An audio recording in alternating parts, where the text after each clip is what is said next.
मैंने जब शुरू किया था तब भी मैं naukri.com और monster.com में जाके सर्च मारती थी जेडी लेके रेज्यूमेस की। आप लोग आज भी वो कर रहे हो। How have you developed yourself?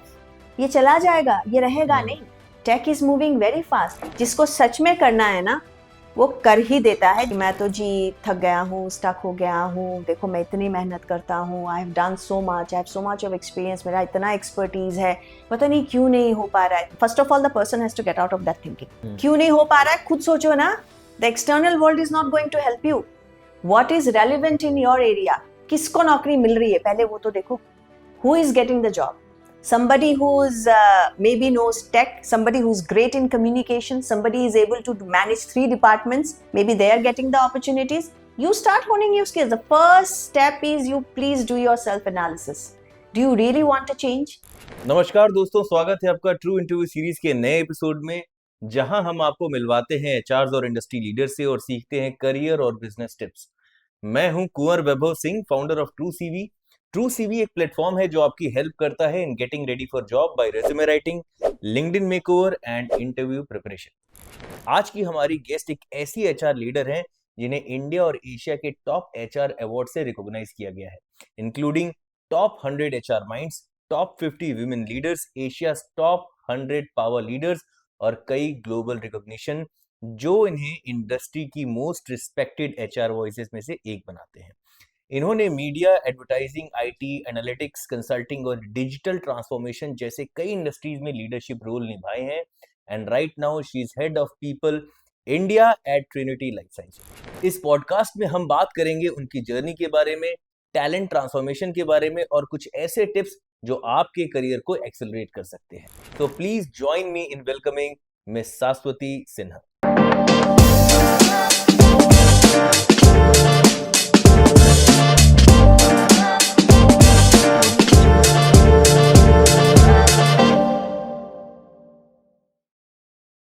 Thank you so much ma'am for joining, it's pleasure to have you with us. Thank you, मुझे आपने इनवाइट किया है इन दिस फोरम। मैम, थोड़ा सा हमारे व्यूअर्स के लिए अपनी जर्नी के बारे में क्विक बताइए कि आपने कैसे स्टार्ट किया और अभी आप कहाँ पे हैं और किस रोल में। ओके, सो बहुत लंबी कहानी है, उसको छोटा आपने थोड़ा बोला है तो मैं कोशिश करूंगी छोटा करने की। जी। मैं जब मैंने स्टार्ट किया था तब वो शहर बहुत छोटा था, अब तो थोड़ा बड़ा हो गया है। I belong to Assam. मैं गुवाहाटी में मैंने पढ़ाई की थी, Cotton College, Guwahati University. I have done my graduation in economics.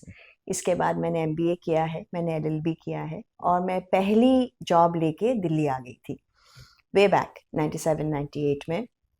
यहाँ आने के बाद फिर जॉब वाली जर्नी शुरू हुई। पहला जॉब तो मिल गया, चलो, बट मुझे एचआर, हार्डकोर एचआर करना था। वो प्लांट वाला जॉब था जो मैंने 1 साल किया। And then 2000 onwards I got into track. तब मैंने जो ज्वाइन किया था IT, ITES, advertising. So it's been now 25 plus years.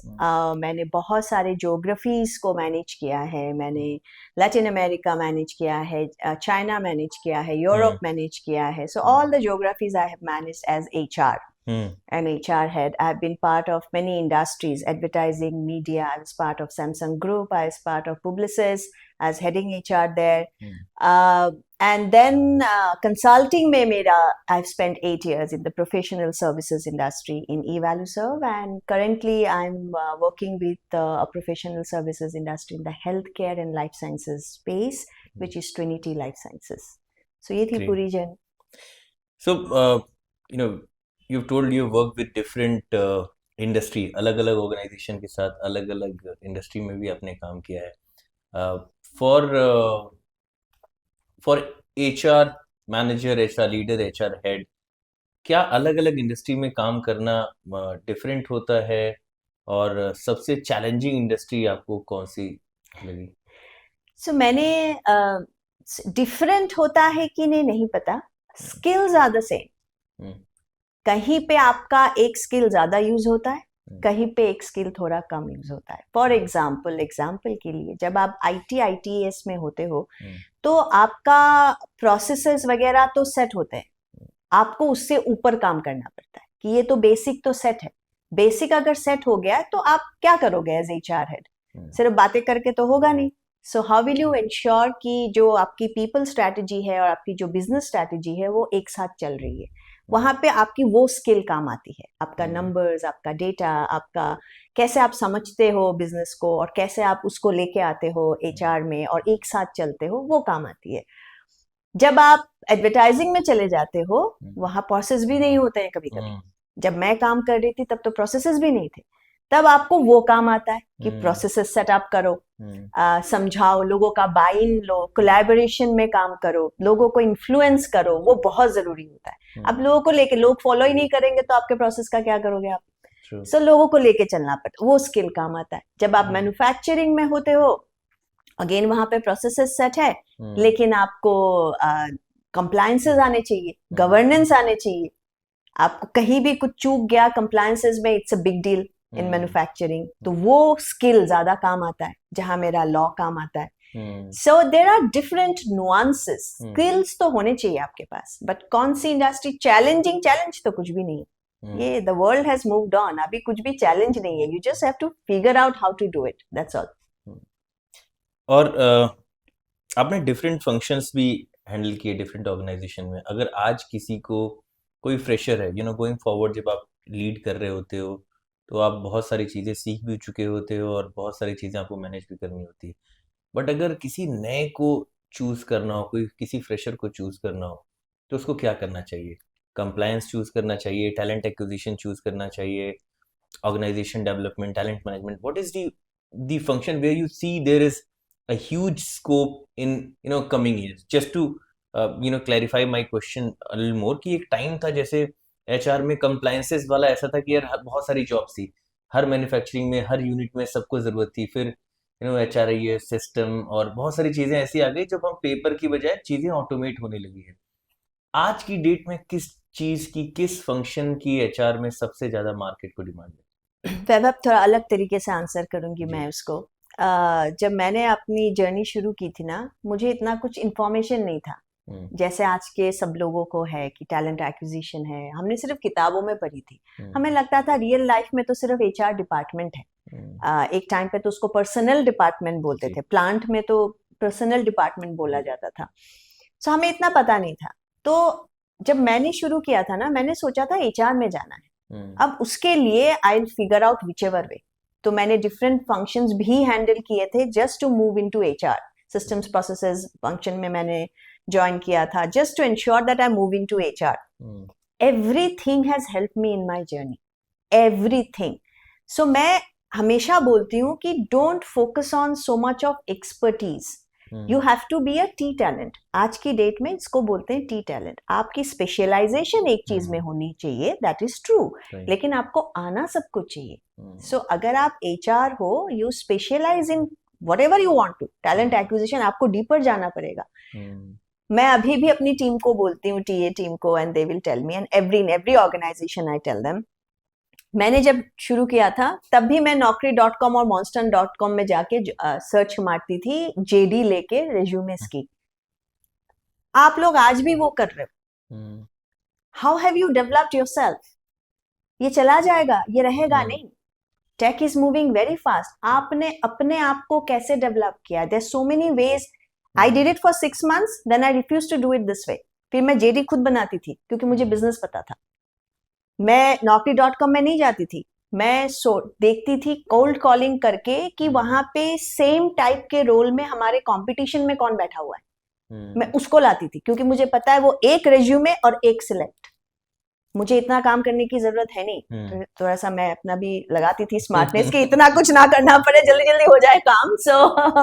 सो वो people have to realise that. आपको ये सोचना पड़ेगा आपको कि it's not about one specialisation, it's about how much knowledge do you have. कितना ज्ञान आप ले रहे हो कि आपको पता चल रहा है कि कल क्या होने वाला है। मैं कुछ भी बता दूं, चीजें चेंज हो रही है। मैं बताऊंगी आप जाइए टैलेंट एक्विजिशन में, वो बदल जाएगा। जेडी एआई बनाएगा, सोर्सिंग एआई करेगी, आप करोगे क्या? वो आपको सोचना है। उसके लिए यू नीड अ मेंटोर। आपको किसी के साथ मेंटोरशिप में काम करनी है। You have to select someone. I had mentors, तभी मैं कुछ कर पाई लाइफ में, क्योंकि नॉलेज इज की। मैं इस पे बहुत बिलीव करती हूँ कि knowledge You should have knowledge, and T talent is going to survive. और आपको क्या लगता है कि टैलेंट एक्विजिशन का फ्यूचर क्या होने वाला है? क्योंकि जैसा कि आपने कहा पिछले 20 सालों से तो मैं ही देख रहा हूँ, हम वैसे ही करते हैं। थोड़ी टेक्नोलॉजी आ गई है, अब जॉब पोर्टल्स हैं, तो लिंक्डइन भी है, फिर एटीएस है, पर अभी भी वैसे ही कॉल कर रहे होते हैं। अभी मैंने देखा है कि बहुत सारी ऑर्गेनाइजेशन और बहुत सारे प्रोडक्ट ऐसे लॉन्च हुए हैं कि एआई कॉलिंग एजेंट के लिए they are trying, but I don't think कि नीश रोल में वो काम अभी करेगा या नहीं। बट खैर, आपके हिसाब से आपको क्या लगता है कि क्या चेंज होने वाला है talent acquisition?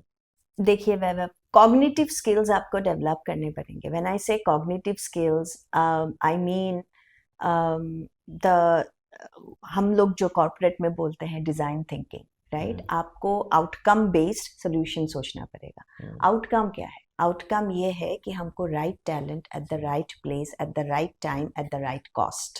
That is the outcome that you are looking for. उसके लिए राइट टैलेंट ढूंढने के लिए आप सिर्फ यूज करते हो जॉब पोर्टल्स और रेफरल्स एक्सेट्रा. आप सोचो ना क्या यूज कर सकते हो. ये जॉब पोर्टल और रेफरल तो एआई भी कर सकता है. आप क्या कर सकते हो सोर्सिंग के लिए? क्या आप रोज कंपटीशन को मैप कर सकते हो? Use Copilot, use whatever and ask them. Use technology. I am telling you, be smart. Technology को अपना असिस्टेंट बनाओ. मैं कोपायलट को रामू बुलाती हूँ, बाय द वे.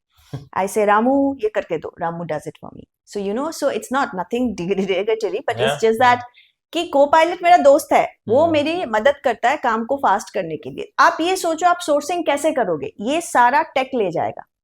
तो आप सोर्सिंग कैसे करोगे? सोर्सिंग तो आपको करनी है राइट टैलेंट. क्या आप कंपटीशन मैपिंग कर सकते हो? Start doing that. क्या आप नेटवर्किंग बढ़ा सकते हो? पैसिव कैंडिडेट को एक्टिव. एज ए रिक्रूटर आप पैसिव को एक्टिव करना आपका आर्ट है. आपको तो पता चल गया कंपटीशन में ये बंदा बैठा है, बहुत अच्छा है. So can you connect with him? Meet him for coffee. Just meet him for coffee. Talk about industry. आप उसको मेंटोर बना लो. बोला I want to learn from you how the industry is moving, how the business is moving. So your mind has to work in that. Human intelligence is like vast. It's an ocean. आपको अपना mind utilise करना पड़ेगा. सो आपको right talent चलो मिल गया. इसके बाद right time. आपको टाइम पे चाहिए. आप जेडी का वेट करोगे, जेडी आएगा. जेडी एआई बना देगा. हम लोग इन हाउस टूल बना रहे. जब एआई जेडी बना देगा, आप डालोगे आपकी रिक्वायरमेंट, वो जेडी बना के देगा. We creating it, customizing it for our company. So it's happening, right? So अभी इट्स हैपनिंग नाउ. फिर आप क्या करोगे ना? आप जेडी बना रहे हो, जेडी से कीवर्ड लेके सोर्सिंग भी कर लेगा एआई. फिर आपका क्या काम है? For the right timing. So right timing के लिए आपको पास होना चाहिए. एल्यूमिनाई के साथ कांटेक्ट होना चाहिए, जो फास्ट ट्रैकर्स जो छोड़ के गए हैं. You should be able to pick up the phone and say, hey, we have this profile with you. It's very exciting. Will you able to join? आपकी negotiation skills increase होनी चाहिए. आपके connections increase होने चाहिए. You really have to think now. आपको सोचना आपके अंदर है. आपको सोचना पड़ेगा. As a fresher, as an experience, as a media, you have to stay relevant. नहीं तो दुनिया आगे मूव कर रही है बहुत जल्दी. और आपको नहीं आता है, आप सीखो, कहीं से भी सीखो. Not necessarily you have to learn through technology और समथिंग. आप किसी दोस्त से सीखो, आप किसी मेंटोर से सीखो, किसी सीनियर से सीखो. आपकी स्कूल, कॉलेज, यूनिवर्सिटी, ऑर्गेनाइजेशन से कोई तो छोड़ के गया होगा, आप उससे सीखो. सीखने की तो avenues there are many fold. अभी तो with AI, बहुत है. मैं सबको बोलती हूँ, आप लोग गूगल में जाते हो, why don't you go to Google Scholar? किसी को नहीं पता गूगल स्कॉलर क्या है. नहीं जाते. गूगल स्कॉलर में आपके रिसर्च पेपर्स होते हैं. आपको अगर सच में सीखना है ना, आपको पता होगा गूगल स्कॉलर क्या है. बिकॉज वहां पे रिसर्च पेपर सारे होते हैं. Some you have to buy, but many are free. आप वहां से डाउनलोड करके देखो रिसर्च किस में हो रहा है. आपको खुद ब खुद पता चल जाएगा दुनिया कहाँ जा रही है. Because there's humongous amount of research papers sitting there. So I think knowledge is everywhere. You have to be smarter. Talent acquisition में जो lower level, जो हम basic work करते हैं, वो AI हमसे अच्छा कर सकता है और हमें दे देना चाहिए. हमें बोलना चाहिए करो, क्योंकि हमें तो अपना माइंड यूज करना है ना, द माइंड इज, हमें we have to use our intelligence. So मैं तो सोचती हूँ बेधड़क बोलना चाहिए, सब ले जाओ, क्योंकि मुझे तो इससे ऊपर का काम करना चाहिए, and that's going to happen definitely. आप जब बात कर रहे थे तो मेरे दिमाग में एक सवाल चल रहा था जो मैं अभी पूछना चाहता हूँ. शायद थोड़ा ऑफ दी फ्लो होगा, कोई लेकिन बात. बहुत सारे एचआर के प्रोफाइल्स और सीवीज हमारे पास आते हैं और हम देखते हैं कि it's been 15 year 20 year, but after the level they could not grow और they are stuck at a unit HR position और अ मैनेजर और समवेयर. और फिर मैं कुछ लोगों से मिलता हूँ जो कि they didn't even do a MBA in HR, but they are drawing a very good salary, leading a vertical, if not heading an HR. I've met so many people who are heading HR and they have not done even MBA in HR or did MBA with some not so good or जो हम top sure. Colleges बोलते हैं. क्या क्या difference होता है और क्यों ऐसा होता है कि कुछ लोग स्टक हो जाते हैं वहां उस पे और कुछ लोग ग्रो कर जाते हैं? बहुत, इट्स अ बिग क्वेश्चन. तो मैं मुझे इसका भी सेकंड पार्ट भी मैं पूछूंगा, ये तो छोटा वाला है. सो ये बहुत बड़ा क्वेश्चन है, एंड नथिंग अगेंस्ट पीपल. कोई स्टक नहीं है वैभव, मुझे लगता है nobody is stuck, it's your choice. मैं हमेशा बिलीव करती हूँ कि यूनिवर्स गिव्स यू चॉइसेस. ये आपके ऊपर है, आप क्या करना चाहते हो उसके साथ. So I will talk about organisations. मैं प्रैक्टिकल एग्जांपल दूंगी, थियरी मुझे नहीं आता बहुत ज्यादा. So I will give you practical example. So जब भी मैंने कोई ऑर्गेनाइजेशन ज्वाइन किया हो and there is a team, वो टीम एक तरीके से काम कर रही थी, राइट? हमेशा आप, you can talk to any member of my team, they will tell you एक तरीके से. वो तरीका क्या है? वो तरीका वो है जो सेट तरीका है, जो सेट है. किसी ने सेट कर दिया, वो तरीका सक्सेसफुल हो गया और वही चलता गया चलता गया. समय बदल गया, लोग बदल गए, इंडस्ट्री बदल गई, तरीका वही रहा. That's when you get stagnated. आपको डिसरप्शन, क्योंकि वो कंफर्ट जोन है. जितनी देर आप कंफर्ट जोन में बैठोगे, वो धीरे धीरे धीरे धीरे स्टैग्नेशन. एक टाइम पे वो that was not comfort, but over a period of time it's comfort, right? आपने ये सक्सेसफुल है, ये फॉर्मेट सक्सेसफुल है, ये ग्लास से पानी पियो, ये सक्सेसफुल है. क्यों? हम कप से पानी क्यों नहीं पीते? My need might have changed, right? I don't like this. I want to drink from a cup. Why can't I think? Cup means tea and coffee for us. And this means, glass means water, juice, etc. Why? Because we are conditioned. तो हम comfortable हो जाते हैं to think in a certain direction. I think that's the danger signal. The day you feel कि मैंने 1 महीने पहले जैसे काम किया था, आज भी मैं वैसा ही कर रहा हूँ, इट्स अ डेंजर. मैं मेरे लिए मैं एक दिन रखती हूँ. मैंने 1 महीना बहुत ज्यादा बोल दिया है, but I always say that if every day you are not moving forward, then please remember tomorrow you are redundant. So every day you have to do something new, learn something new, implement it in your day-to-day life. And all my team members know it. They all know it. कि शाश्वती को तो I have to give one idea every day. सोचो, implement बहुत कुछ नहीं होता है, but सोचना होता है. So I 100% agree. And if somebody who has realized it late, then what to do? तो मैं आपको थोड़ा सा ऐसा एक एग्जांपल के साथ वो करूँगा ताकि बाकी लोग भी समझ पाएं. तो जस्ट टू समराइज इट, कि जैसे आपने बोला कि अगर इंसान दिन ब दिन खुद को बेहतर नहीं बना रहा है तो ऑब्वियसली बात है वो फिर ग्रो करना बंद कर देगा. लगातार सीख नहीं रहा है, खुद को इम्प्रूव नहीं या कर कुछ रहा है, सोच नया सोच कुछ नहीं रहा नया है, नहीं वही सोच रहा उसी है, तरीके उसी से काम तरीके से कर कर रहा है रहा कि है. यार चल तो रही है और धीरे धीरे हाँ. कब साल गुजर जाएंगे पता नहीं चलेगा. तो जैसे मैं हॉस्पिटैलिटी रिटेल बैकग्राउंड से हूँ एचआर की, तो एक टीम मेंबर ज्वाइन करता है. तो अब उसमें क्या होता है कि आईएचएम ही एक बड़ी डिग्री होती है.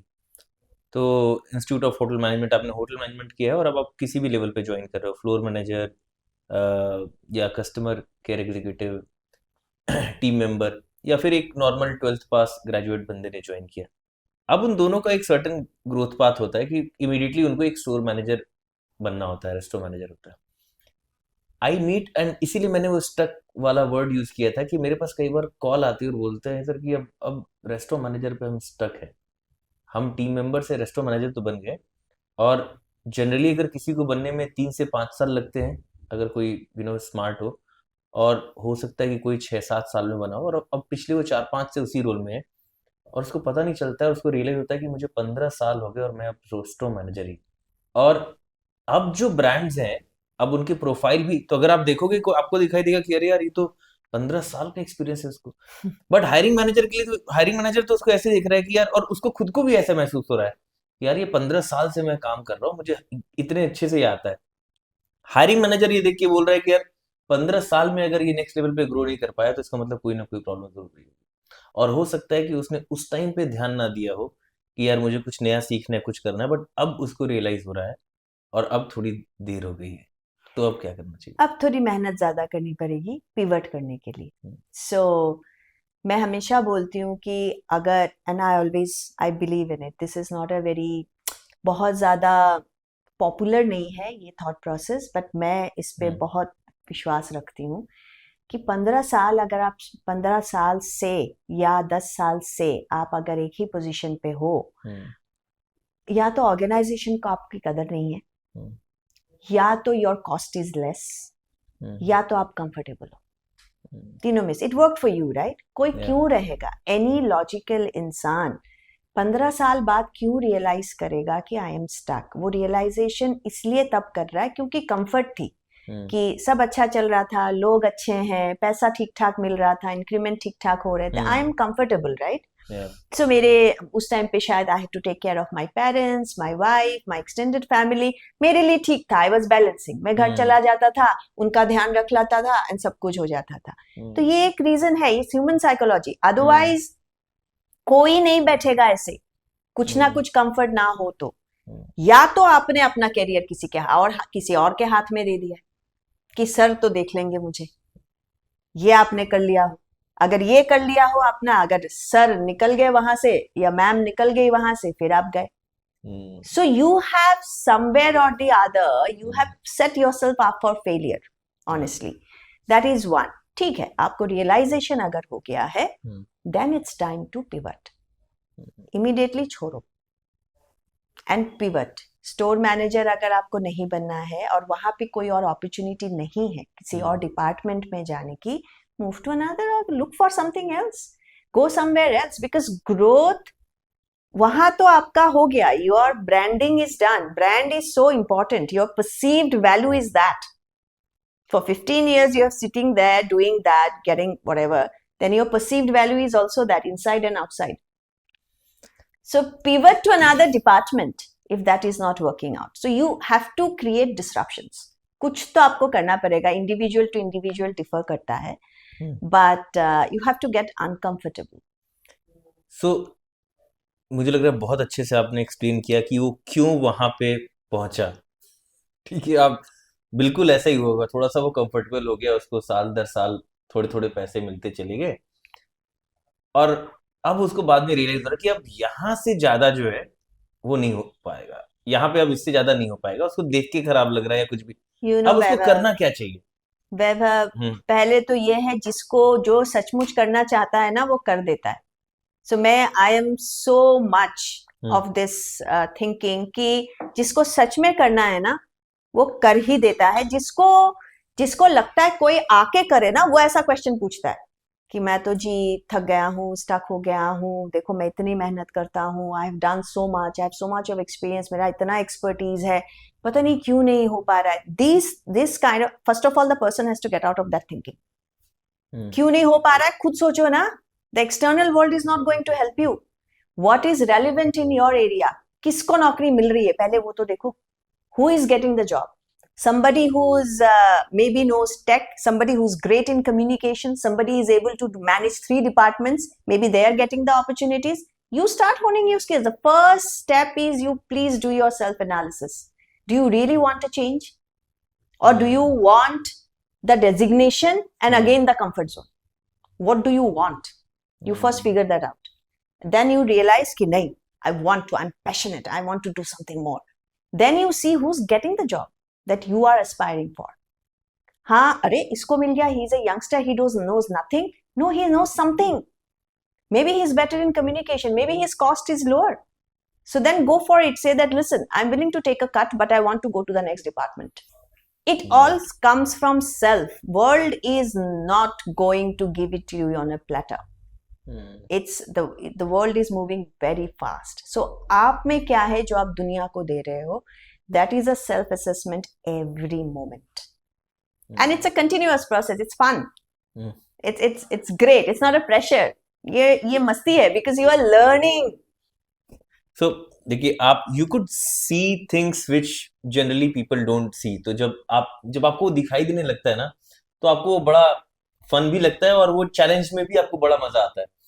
और मैं बात कर रहा हूँ because generally I get calls a lot कि अभी क्या करना चाहिए, और मेरा ये बड़ा रियल क्वेश्चन था. अभी रीसेंट कन्वर्सेशन किसी के साथ हुई थी मेरी, तो मैं इस चीज को रीवेरीफाई करना चाह रहा था. तो जो सारी बातें आपने बोली है उन सबके साथ एक पॉइंट ये है कि क्या उसको नेक्स्ट लेवल पे मूव करने के लिए अगर सैलरी कट लेना भी पड़े तो लेके मूव करना चाहिए. करो, decide what works for you again. देखिए मैं आपको ये बात बोलूंगी कि नेक्स्ट लेवल की बात नहीं हो रही है. Levels are different.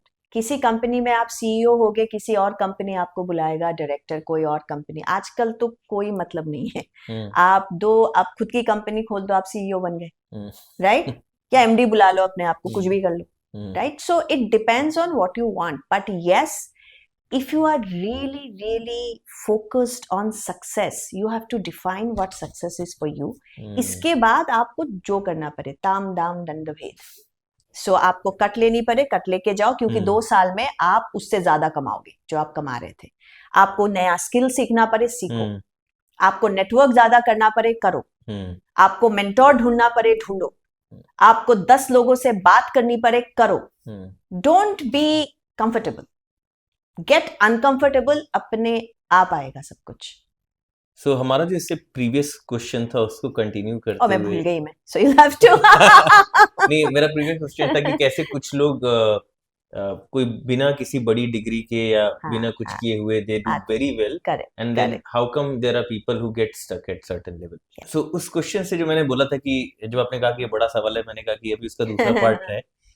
What is that about these colleges like MDI Gurgaon, IMT Ghaziabad, Excelrai, TIS, talking about colleges जहाँ पे HR की मानी जाती है कि पढ़ाई बहुत अच्छी थी. Similarly for BTech के लिए जैसा हम बात कर रहे थे, IIT Bombay and other colleges करके, वहाँ पे ऐसा क्या पढ़ाया जाता है जिसकी वैल्यू इतनी ज्यादा है मार्केट में, और क्यों है वैल्यू? So, मैंने मेरे बेटे का एग्जाम्पल दिया था, राइट? अब हम जब बात कर रहे थे कि he had refused. मैं हमेशा मेरे एक्सपीरियंस से बात करती हूँ, मैं अगले के एक्सपीरियंस से क्या ही बोलूँ. So he had refused IITs, right? And he got through. He refused, and I told you how scared I was कि पता नहीं क्या ही करेगा. So I think first of all mind भी थोड़ा बहुत धीरे अभी आएगा. जनरेशन अल्फा आ रहा है, जनरेशन बीटा आएगा, तो धीरे धीरे वो शिफ्ट हो रहा है. इंडिया में अभी तक नहीं हुआ है, नथिंग हैज मूव्ड. ये शिफ्ट हो रहा है. Employability is not about your degree and the institute, it's about your skills. वो शिफ्ट धीरे धीरे हो रहा है, लेकिन टाइम लगेगा. It will take time because it's a generational shift, right? अब इसमें क्या अलग पढ़ाया जाता है? आई थिंक मोर देन अलग पढ़ाया जाता है, वहां पे ना बेस्ट ऑफ द बेस्ट बच्चे आ जाते हैं. तो इट्स नॉट अबाउट अलग पढ़ाया जाता है, इट इज अबाउट कि जो आपका प्रोसेस है ना, छनने का जो प्रोसेस है ना, उसमें जो ब्राइटेस्ट माइंड है वो पहुंच जाते हैं इन इंस्टीट्यूट्स में. मैं एक्सेलराई में भी थी, दिल्ली स्कूल ऑफ इकोनॉमिक्स में भी. अभी as a they are very kind, they keep calling me for HR forums, guest lecture, etc. And I also go to NDIM. I also go to the 2 tier 3 tier because मेरे लिए it's giving back. Knowledge is about giving back, right? So तो वहाँ पे एक चीज और which is different is that a little different. I'll not say बाकी everybody is doing the same thing. It's a little different is that they encourage. हमारे current company में ना there is a motto which says every voice matters. It is our value. और हमारे पास internally इतने सारे forums हैं to listen to each and every employee. There is no hierarchy. It's a matrix organization. It's very flat. Hierarchy नहीं है.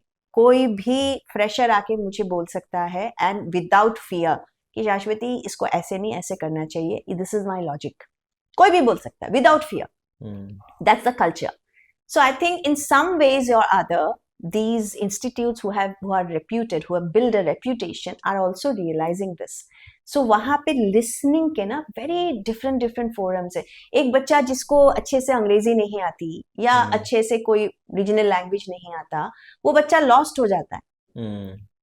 तो to give that opportunity for that child also to speak, I think they have cracked it. That inclusion एक चीज है जो बड़े अच्छी तरीके से करते हैं वो different forums में. But otherwise, I think it's more about the process.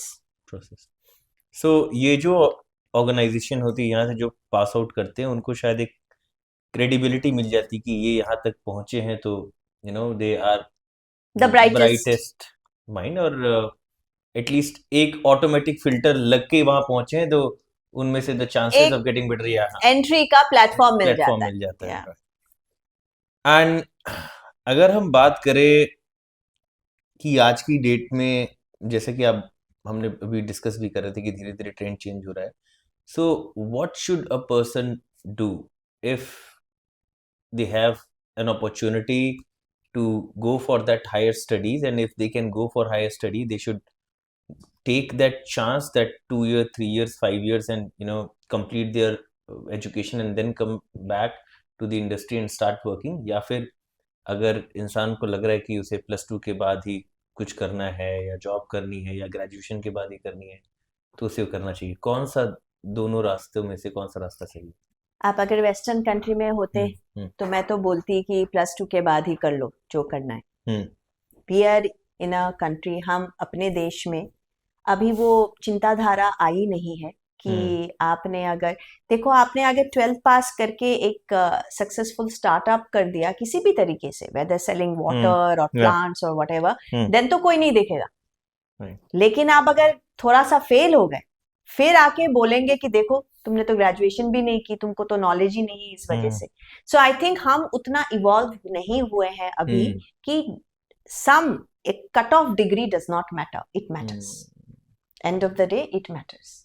So graduation is that degree. But I am also seeing, मैंने एक ट्रेंड भी देखा, ट्रेंड तो मैं नहीं बोलूंगी but it's a wave. Things change in waves, right? This is a wave. We hire graduates. हम अभी graduates कैंपस में जाते हैं दिल्ली यूनिवर्सिटी के, हम वहां से graduates हायर करते हैं. उनमें से कुछ graduates रह जाते हैं जो ग्रो करते हैं विद इन द ऑर्गेनाइजेशन. कुछ 2 साल 3 साल they earn some money corpus, then they go for higher education with their own money. Plus also उनको एक्सपीरियंस मिल जाता है. सो वो एक्सपीरियंस हेल्प करता है उनको अच्छे इंस्टीट्यूट में जाने के लिए, अच्छी जगह पढ़ाई करने के लिए. That also help. So financial as well as the experience, practical knowledge of what they have learned in college combined gives them an edge when they go for higher studies.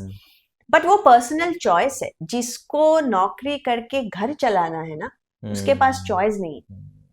So तब disheartened नहीं होना है. लेकिन graduation is important. Graduate आपको होना पड़ेगा. So because many companies का cut off होता है graduate. If you are not a coder, coding करके आपने, या कोडिंग या AI ML whatever you want to call it, वो अगर आपने कर लिया and you have done it for 5 years and you have been successful, then we will not see you have the technical skills, right? But otherwise as a thumb rule, graduation is important. अब कहीं से भी करो, it's okay. Then it depends on how you evolve after this. आपने Peter Thiel fund का नाम सुना है, जिन्होंने, जो ऋषभ अग्रवाल हैं, if I'm taking the name correctly, जो OYO के फाउंडर थे. So उसमें they ask and they give fund only to people who if they drop out of college. So that was my reference, and that's how I wanted to because ask. Because they want to encourage the entrepreneurial mindset, na? Yeah. My problem with that is I have a problem with that. So when you so when you see, you have put a cutoff. Don't put a cutoff. You can just say that there is an assessment for entrepreneurial mindset. आप क्या outcome चाहते हो कि people who are good in entrepreneurship should come, right? So आप वो test करो ना. आपने ये ड्रॉप आउट ऑफ कॉलेज और ग्रेजुएशन और ये पोस्ट ग्रेजुएशन क्यों डाला है? आप you open it up. So when you say like that, what happens is people think that, oh wow, I don't need to be a graduate, you know, I can drop out and I can go and start a startup. How many startups succeed, Vaibhav? How many people have wanted to do it and how many are succeeding? You know the statistics more than I do. So फिर जो successful नहीं होते हैं उनका क्या? आपने तो उनको graduation भी नहीं करने दिया. You encourage them not to be a graduate. Yeah, because they have a problem with the education system. That is a separate thing. Then you target the education system. You don't say this to youngsters who have to live their life. I'm not going to live someone's life who's not a graduate and has to take care of his mother, father, a sister, right? That's not a life I'm living, right? That child is living that life. True. So don't curtail the journey. Don't make it such a big thing. Wow, you can drop out. I don't think that's right. Because the society is not yet ready for it. Maybe one day. At least in India. In India. Yeah. Maybe one day. So, ma'am, coming back to the next segment, जहाँ पे the purpose of True CV, where we help people with resume writing, interview preparation, LinkedIn makeover.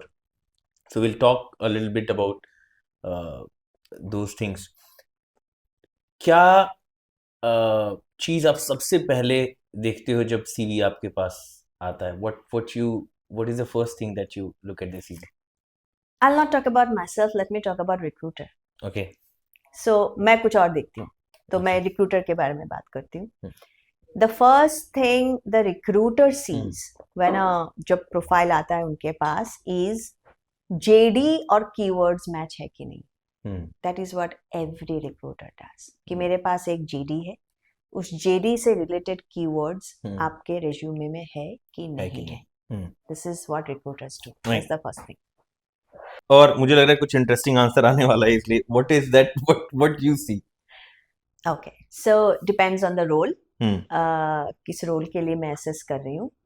But I always see whether that person, what the person is writing, are they able to translate it to numbers? I have done 300 hires, right? My experience, I have hired 300 people. So I will always look at, have you translated it into a business gain, which has led to a time gain of 40% or a cost gain, replacement cost gain of whatever percentage or revenue of this. मैं हमेशा वो logical thinking देखती हूँ कि are you writing logic? वो तो कोई भी लिख देगा ना आज. तो I have a lot of Brahmins who can write it for me in tech. Right. So I always look at that. So मैं जो आपने बात कही उसी को मैं जब मैं कॉलेजेस में सेशन पे जाता हूँ तो उसमें हमेशा इस चीज़ को देखता हूँ कि ये मत लिखिए कि आपने क्या काम किया वहाँ पे, ये लिखिए कि आपने क्या इम्पैक्ट क्रिएट किया. Always. What have you changed? As Always. a sales में थे तो मेरा ये काम था कि मैं यहाँ जाता था, वहाँ जाता था, ये करता था, मैं वो 4 करता था. region handle करता था. What will I do with it? I don't. It's okay. Correct. Great. Yes. Well done. Yes. But Right. All right. And what is a red flag in a CV? see, CVs, it's very difficult to find red flags in CVs, honestly. But because recruiters look at it day in, day out, they can figure out, because they have comparisons, right? They can figure out that if you are working in this organization, in this role, you would not have done this. So that figuring out, recruiters can do intuitively. So it's always good to be honest in your profile. Do not overplay your hand. What you have done, जो आपने किया है, आप बस वही लिखिए. बस उसको impactful. आपने भी लिखा, किसी और ने भी लिखा, किसी और ने भी लिखा, right? आप अलग कैसे हो? So आप उसको अलग तरीके से put करने की कोशिश कीजिए, and numbers work beautifully. It is visual. It is attractive. But उसके लिए मतलब झूठ मत लिख दीजिए या फिर नहीं चैट जीपीटी से कॉपी करके एटलीस्ट देख तो लीजिए कि उसने बोला क्या, बिकॉज आई रिसेंटली सॉ एक एप्लीकेशन आया था जिसमें वो नहीं चैट जीपीटी ब्रैकेट में करके लिखा रहता है कंपनी नेम करके, इंसर्ट, हाँ इंसर्ट कंपनी नेम करके, so that guy didn't even bother to change that, और पूरा उसने कॉपी पेस्ट करके वैसे ही भेज तो दिया। वो तो फिर रिजेक्ट है ना, Yeah. वो प्रोफाइल रिजेक्ट है, प्रोफाइल रिजेक्ट प्रोफाइल है कि रिजेक्ट इतना भी है. So, एफर्ट नहीं लगा। and you know what, Vaibhav, I think one more mistake which people make when they are applying for a job or Yeah. anything, they don't research the company and the industry. हम्म, बहुत जरूरी है. Yeah. आप apply कर देते हो, आप research तो करो कि वो इंडस्ट्री कहाँ है, क्या what holds meaning for that industry. It is very important, and that company, it's important. आप एक ही प्रोफाइल बनाते हो for multiple, doesn't work anymore. Yeah. So we talked about red flag in resume. What is a red flag which you can spot immediately in an interview? So it's an English word called faffing. Yeah. Immediately. So I think it circles back to what we talked about. Yeah. So first thing to do in an interview, बहुत जरूरी है to show will and intent. आप अगर वहां गए हो ये सोच के कि हाँ दोगे तो दोगे, नहीं दोगे तो नहीं है, तो फिर नहीं दोगे, because there are 10 other people who are showing that will and intent. So सबसे पहली चीज जो मैं इंटरव्यू में देखती हूँ, any level, I see the will.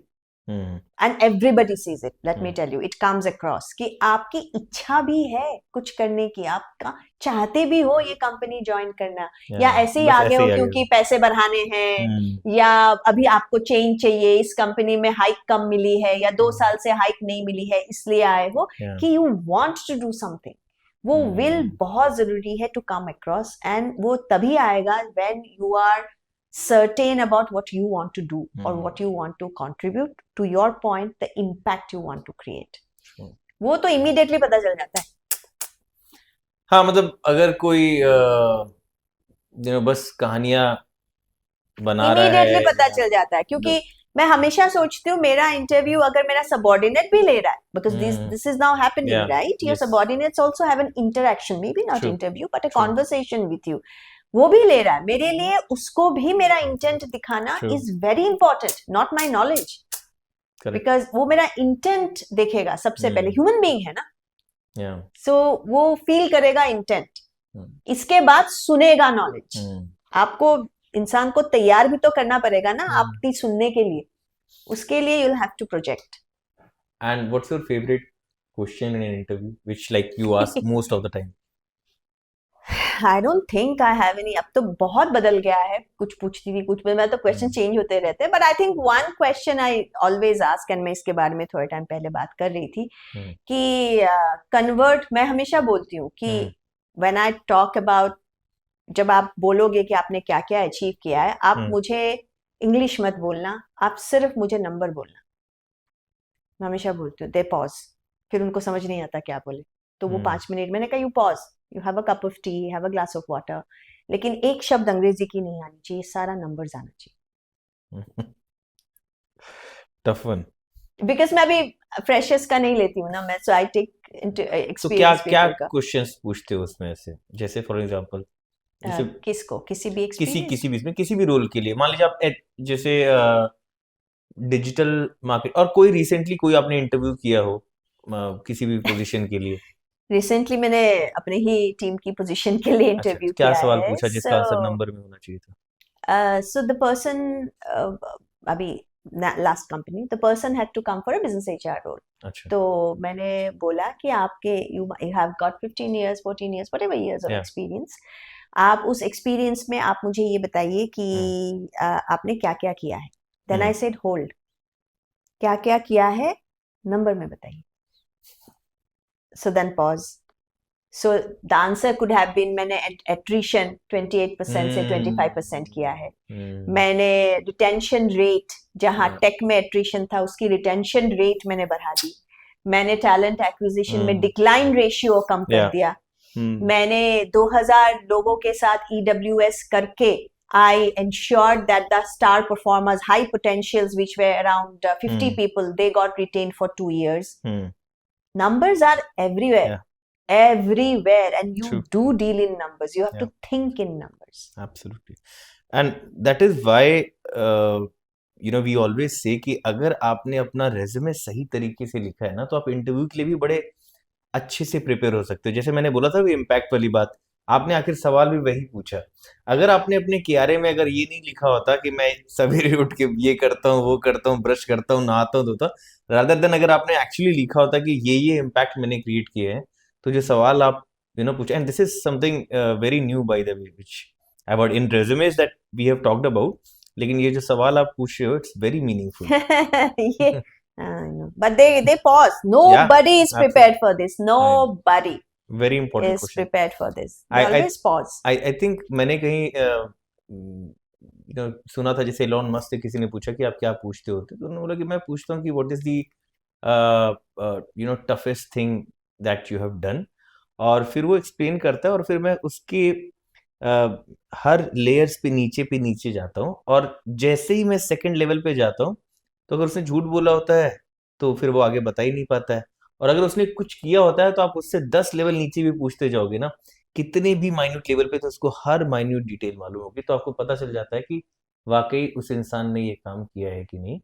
So I think No, that that's was true. For example, digital marketing. Let's Right. not talk HR. Let's take Right. digital marketing, right? Digital marketing के interview में आप बोलते हो मैंने SEM किया है, I brought it up to this level. SEO करके मैं I optimization करके I brought the brand. 10th में था, मैं 3rd में लेके आया.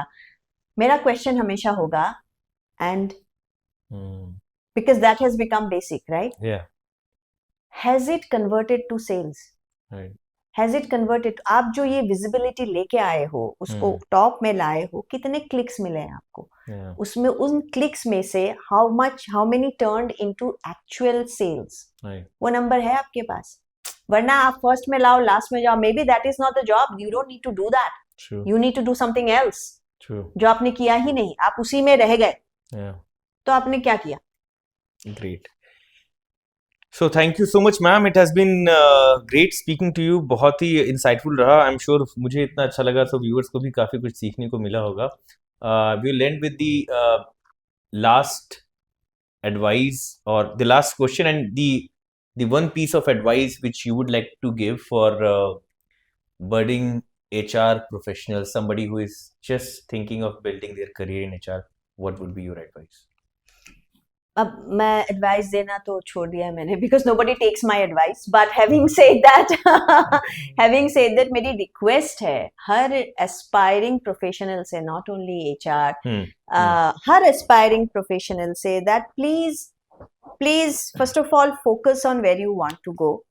You need to figure out where you want to go. That is first. And secondly, have a mentor to guide you. आप ये मत सोचो आपको सब कुछ आता है. आज भी मुझे कुछ भी नहीं आता, मैं रोज सीखती हूँ. So please get a mentor to guide you. And third, don't get so focused in what you want to do that you forget to learn new things. So you need to reinvent yourself every day. I think that's important. I think it's great. I end my every videos is keep learning, keep growing, and that was what you said. So मैंने आपकी line ले ली. Sorry. Thank you so much. So thank you so much, ma'am. It was an honor and pleasure speaking. Thank you so much for having me here. Thank you. Thanks a lot. तो दोस्तों, आशा करता हूँ आपको आज का episode पसंद आया होगा. अगर आपको ये कंटेंट वैल्यूएबल लगा हो तो चैनल को जरूर सब्सक्राइब करें, ताकि आप फ्यूचर के इंसाइटफुल इंटरव्यूज को मिस ना करें. And for resume writing and LinkedIn makeover, log in to truecv.com. मिलते हैं आपसे अगले एपिसोड में. तब तक के लिए keep learning, keep growing.